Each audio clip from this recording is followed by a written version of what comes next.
Imagine a runaway trolley racing down a track with no way to stop it. The driver realizes the brakes have failed, and the vehicle is moving too fast to slow down. Ahead, 5 workers are standing on the tracks completely unaware of the danger approaching them. The driver understands that if nothing changes, the trolley will crash into them within seconds. Panic sets in because the outcome seems inevitable. However, just before the moment of impact, the driver notices something unexpected. There is a side track branching off to the right. On that side track, there is only one worker. The steering mechanism still functions, meaning the driver could turn the trolley onto the side track. Doing so would save the 5 workers but would cause the death of the single worker. In this intense moment, the driver faces a moral dilemma rather than just a mechanical problem. The situation forces a difficult question. Is it morally acceptable to sacrifice one life to save 5 others? This scenario has become one of the most famous thought experiments in philosophy because it reveals how humans reason about morality, responsibility, and consequences. When people are asked what they would do in this situation, the majority say they would pull the lever and redirect the trolley. Their reasoning is often simple and intuitive. Saving 5 lives seems better than losing 5 lives. From a numerical perspective, the choice appears logical. 1 death feels tragic, but 5 deaths feel worse. Many people instinctively rely on this type of calculation when making quick moral judgments. They focus on the final outcome rather than the process that leads to it. In everyday life, humans often measure decisions by comparing benefits and harms. The idea that the best choice is the one that produces the greatest good for the greatest number seems appealing. This approach treats morality almost like mathematics. 5 lives saved outweigh 1 life lost. However, even people who agree with this reasoning sometimes feel uncomfortable about the decision. Deep down, they recognize that intentionally steering toward a person still involves causing someone's death. The tension between saving more people and intentionally harming someone creates an emotional conflict that makes the dilemma powerful. Now imagine a slightly different version of the same scenario. Instead of being the driver of the trolley, you are standing on a bridge overlooking the track. Once again, a runaway trolley is heading toward 5 workers who will certainly die if nothing stops it. This time there is no lever and no side track. However, standing next to you on the bridge is a very large man leaning over the railing. If he were to fall onto the track, his body would stop the trolley before it reached the workers. You realize that pushing him over the edge would save 5 lives, though it would kill him instantly. Strangely, when people are presented with this version, most refuse to push the man. Even those who supported sacrificing 1 life in the first scenario hesitate here. The outcome is the same: 1 person dies and 5 survive, yet the reaction changes dramatically. This difference reveals something fascinating about human moral thinking. The contrast between these 2 scenarios raises an important question. Why do people accept the first decision but reject the second?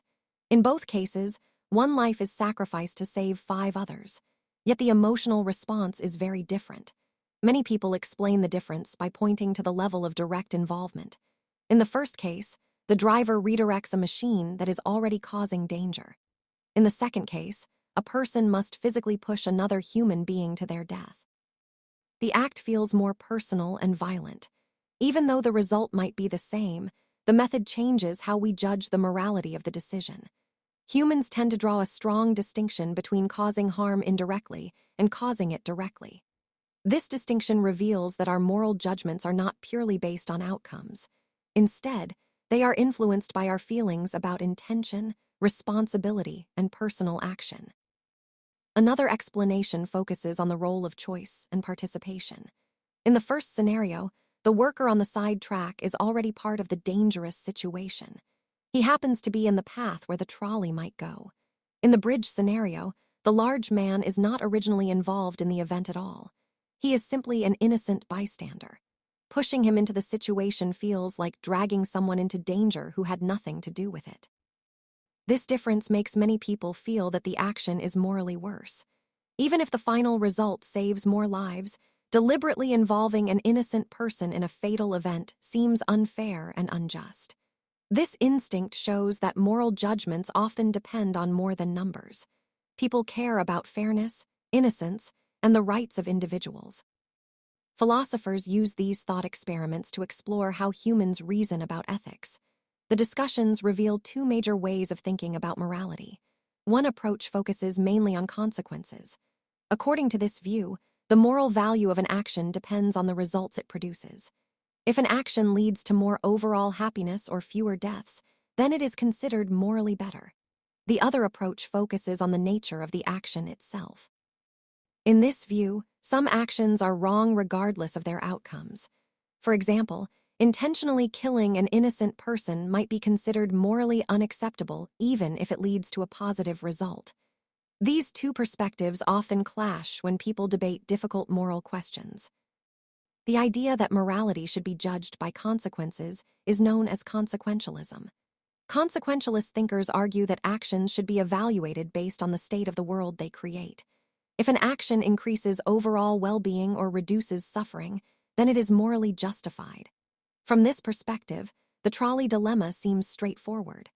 Turning the trolley saves more lives, so it would be the morally correct choice. Consequentialism encourages people to look beyond emotions and consider the broader impact of their decisions. It asks individuals to think about the overall balance of good and harm produced by their actions. However, many people resist purely consequential thinking because it can lead to uncomfortable conclusions. For instance, if the only goal is maximizing happiness or saving the greatest number of lives, then almost any action could potentially be justified. The organ transplant example illustrates this tension clearly. Imagine a surgeon with 5 patients who will die without organ transplants. A healthy person walks into the hospital for a routine checkup. Technically, sacrificing that one healthy individual could save 5 lives. Yet most people instinctively reject this idea, even though the outcome benefits more people. The act itself feels morally unacceptable. This reaction suggests that people believe certain actions should never be allowed. This belief leads to the second major approach to moral philosophy, categorical ethics.